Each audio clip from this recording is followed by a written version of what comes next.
sometimes you don't know as well as your own inner being knows, because you have launched your desires incrementally, and they have collected vibrationally in your vibrational reality. In other words, you've been launching desires largely out of contrast. But you so often get stuck in the contrast part of it, in the knowing what you don't want, which caused you to launch the rocket. But often you don't ride the rocket to the solution. You stay focused in the problem. So when we say, do you know what you want? Most say yes, because you really think you do know what you want, even though you're mostly offering a vibration about what you don't want. I want more money because I don't have enough. So you think that you are knowing that you want more money when what you're offering vibrationally is, I don't have enough. And when we say, do you know, we mean, do you offer it vibrationally consistently?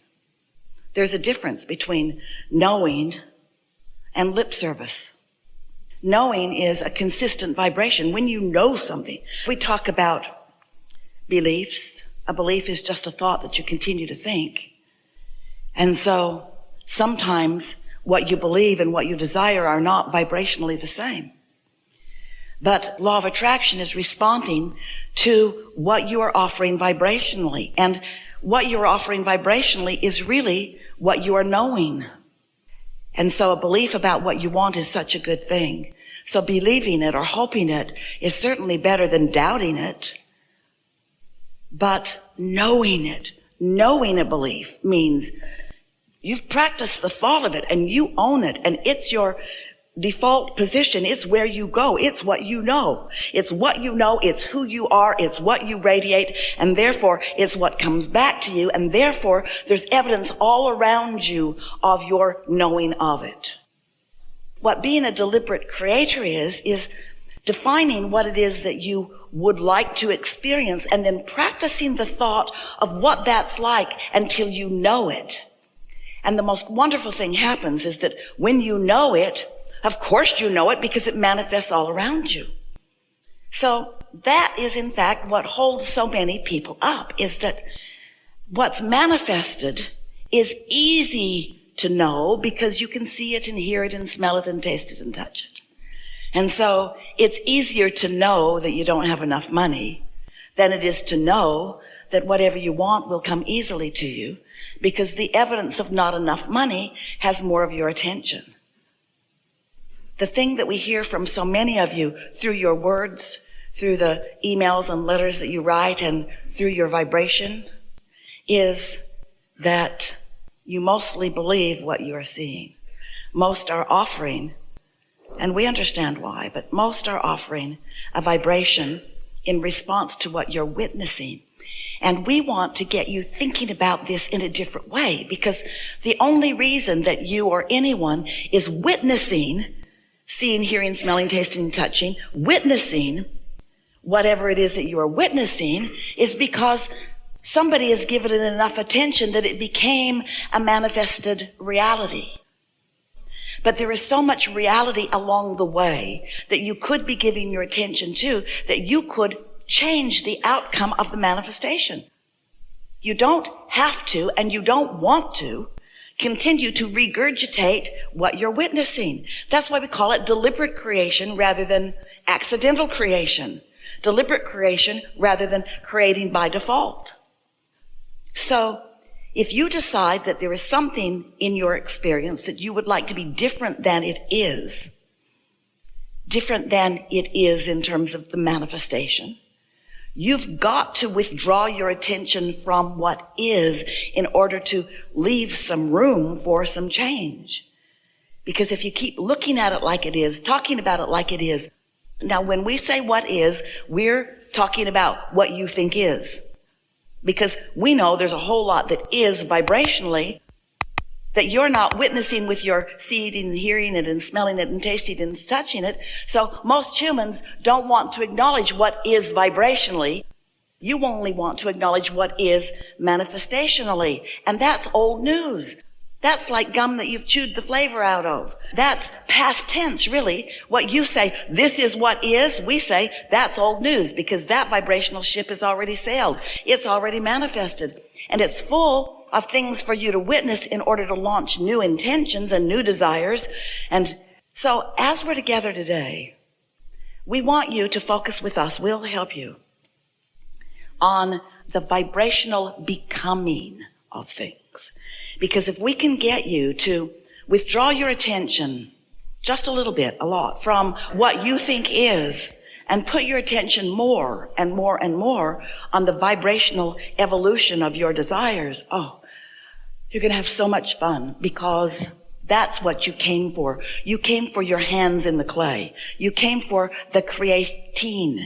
You didn't come for the creation. You came for the process of the creating, because once it's created, you know that, don't you? Esther and Jerry, many years ago, when they first bought their Texas property, the first structure that they put on the property was a tree house, a large one, in a grove of trees. And the reason they put it there is because the building projects were going to take time, years really, and they wanted a place that they could hang out on the property. And so they didn't build it, they pointed it into being. And every day, the men who were building it, a big crane came and dropped 6 big, long poles into the ground, which was the structure for this 6-sided tree house. 6 sides and 3 stories tall, and they built 1 level, and Esther said, more, please, and they built another level, and Esther said, higher, higher, higher. And Jerry said, how are you going to get up there? And Esther said, a rope. A rope ladder. And Jerry said, I can't really see that. I see you with your cup of tea and your computer making your way up the rope ladder. I think we need some switchbacks. And so they went up. And every day for this nearly year-long process, because the men were having so much fun, they milked it for everything it was worth.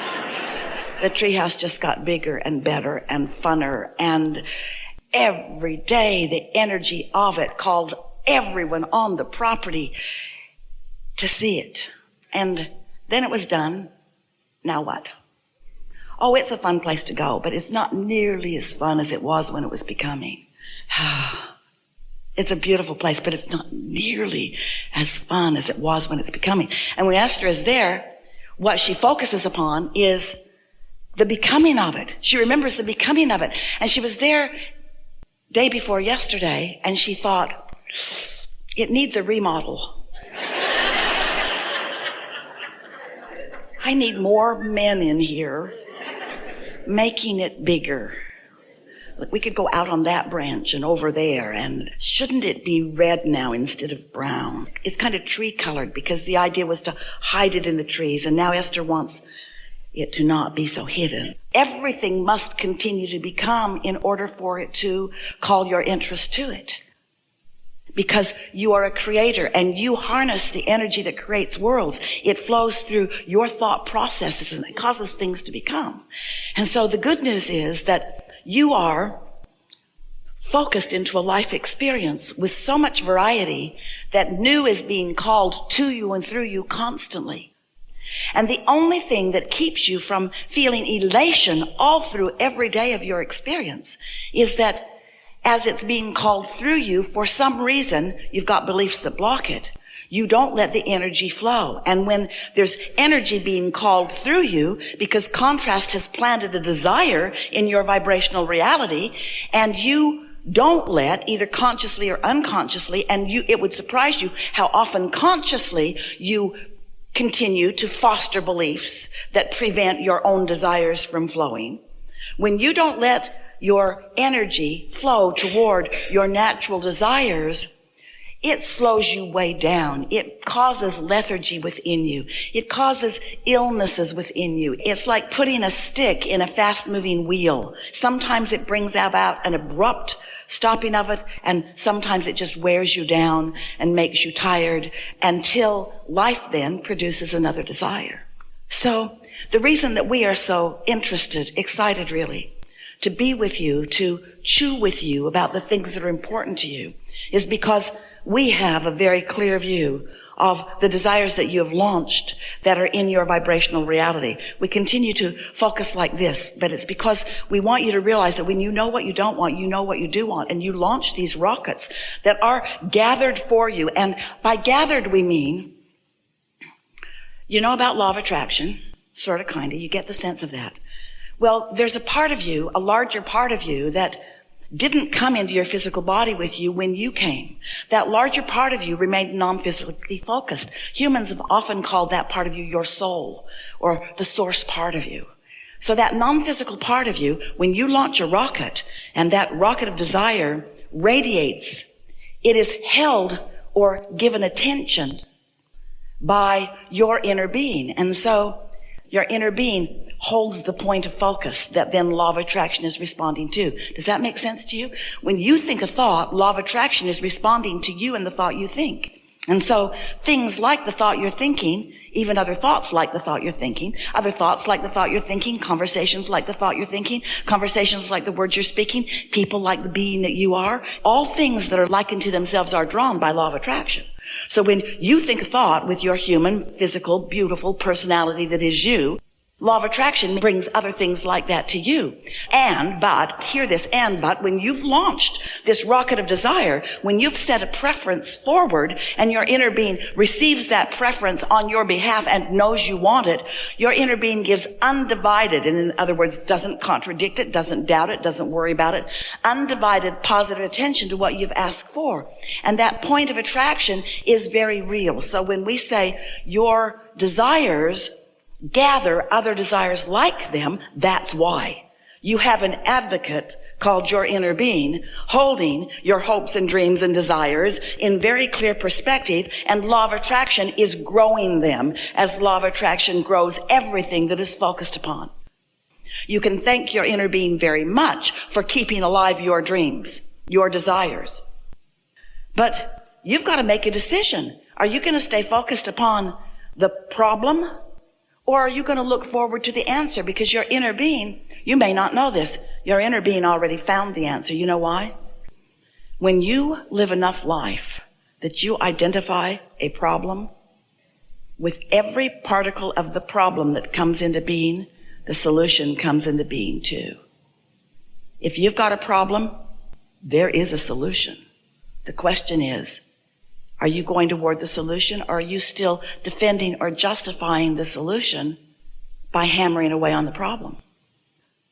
The problem and a solution are very different vibrations. But when you have launched the solution because you have activated the problem, you could move right to the solution if you just knew that you could. And so, what are you giving your attention to? What's active in you? How do you spend your day? How are you fostering your point of attraction? Do you watch the news? Is that what makes up the bulk of what you offer vibrationally? Are you pushing against lots of things? If you are, that's not good for you, because when you shout no at something, the universe gives you more of it. And it's not because the universe is unkind, it's because there's no such thing as no in an attraction-based, inclusive-based universe. When you look at something you want and you shout yes, yes, yes, yes, yes, in time you become a vibrational match to what you're saying yes to. And it flows to you. But when you see something and you shout, no, no, no, no, no, in time you become a vibrational match to it. And this thing that you're shouting no at the most comes to you. And the reason that you feel your misery or discomfort is because your inner being is not shouting anything at what you don't want. Your inner being is giving no attention to what you don't want, because your inner being understands how law of attraction works. And we want you to too. But it's going to require you to begin seeing yourself more as a vibrational being. And your inner being is broadcasting a very clear signal to you about everything that you want. The question is, can you hear it?